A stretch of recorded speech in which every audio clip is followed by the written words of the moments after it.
this geek specifically need a monetary policy? What do we want to accomplish with that? Geek and cryptocurrencies generally are a form of money. In the case of Geek, the primary purpose of the money is to incentivize and to pay the nodes that are doing the transactions. That's like paying bankers for keeping your money in a vault and for giving it out only on an appropriate basis. Basically, it's their guards and servants, that are taking care of your financial demands. So we're unit of exchange, store of value, unit of account. That's what the money is meant to be. Why is it we need a monetary policy to support that? Well, there's a the more basic reason for it is that even small countries, even relatively large countries like England, countries like Italy, and certainly countries that are Uruguay and even smaller than that, their monetary base is not very large. It doesn't take very much leverage to have a tremendous effect on the value of that monetary base. And speculators have absolutely taken advantage of that. George Soros famously crashed the British pound. He continued to bet against the exchange rate peg that the Royal Bank had set up. He put his money where his mouth was, and eventually they ran out of foreign exchange, and the pound crashed, and they had to depay. And that had a tremendously bad effect for England. It led to recession. It was a terrible social cost to inflict, but he got rich out of it. So that's his incentive. Well, cryptocurrencies are of course even smaller, and it's even easier to manipulate those types of currencies. So we really have a target on our back. The values, people want to anticipate the value. Really, the value is in part anticipation of the future values. The efficient market theory, not to say that markets find the right price, but the efficient market theory says that the best prediction of today's price, of tomorrow's price, of a stock, an equity, or anything, is today's price. That if we could anticipate that a stock or an equity was going to go up tomorrow, we'd buy it today as an arbitrage. So today's price has to be our best guess about what tomorrow's price is. And so that's a feedback. If we see something, if we see FUD, if we see somebody putting a lot of money to attack the value of a currency, any currency, crypto or otherwise, then we say, oh my God, I better get out while I can. And so it has this multiplicative effect. And the same thing happens in the other direction. If somebody starts to buy the currency and people think that's going to continue, then people hold the currency and they try to acquire more, and then the value goes up. So this sort of inherent feedback loop that goes in both directions.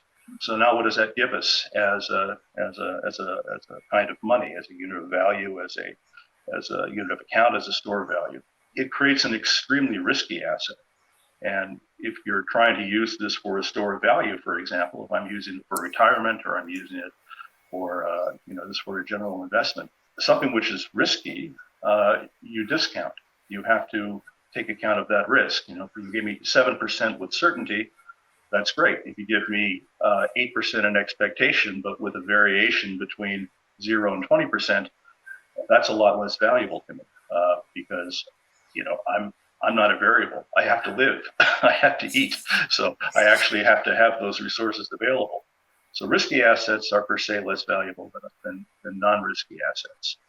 So and especially if we're trying to make something useful as a unit of exchange. One of the things that Geek is trying to do, for example, is work with supply chains. And famously, what supply chains have are very, very long payment windows. So you buy something, you make something, it's ordered from Japan or Indonesia. There's a contract, it's manufactured, it's packaged, it's shipped, it goes all the way finally to the final destination. It could be 18 months. And so people often don't get paid until that whole transaction is complete.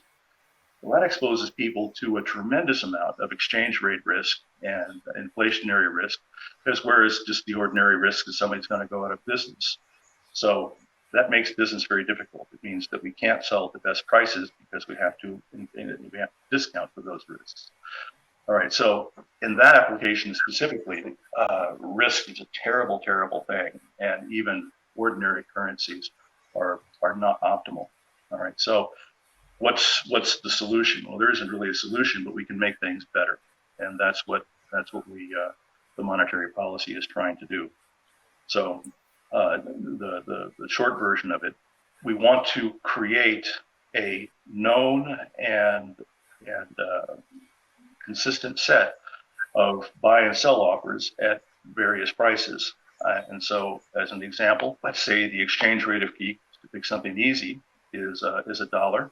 It's not that $1 is a particularly interesting peg, but whatever the peg happens to be, it's not. What's really important is the stability. If the price is $1 and geek starts to go up in price, what the app proposes is to issue a certain amount of new geek on a schedule that is published and known. And that new geek goes into the market and fiat currency is received, dollars, for example. Those dollars are put in reserve. And if the price starts to go down, those dollars are used to make similar offers to buy.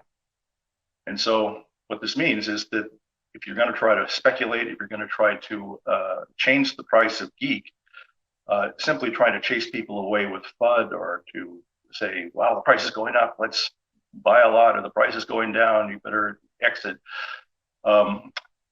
You can't do that very easily because there's these offers that are not going to be chased away. Ordinary people will be chased away because they have to speculate. They have to anticipate what other people are going to do. It's like we're all a bunch of chickens running around and saying, what are the other chickens doing? And we're trying to copy them because that's the right thing to do.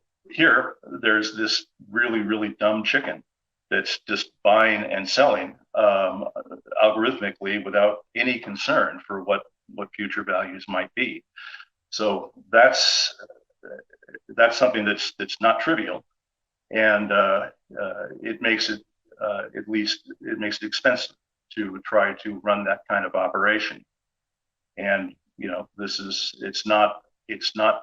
it doesn't prevent it because if you're willing to invest enough, you can overcome that. But it lends a kind of stability. So it's like making the price pattern more viscous. Doesn't stop it, but it makes it more viscous.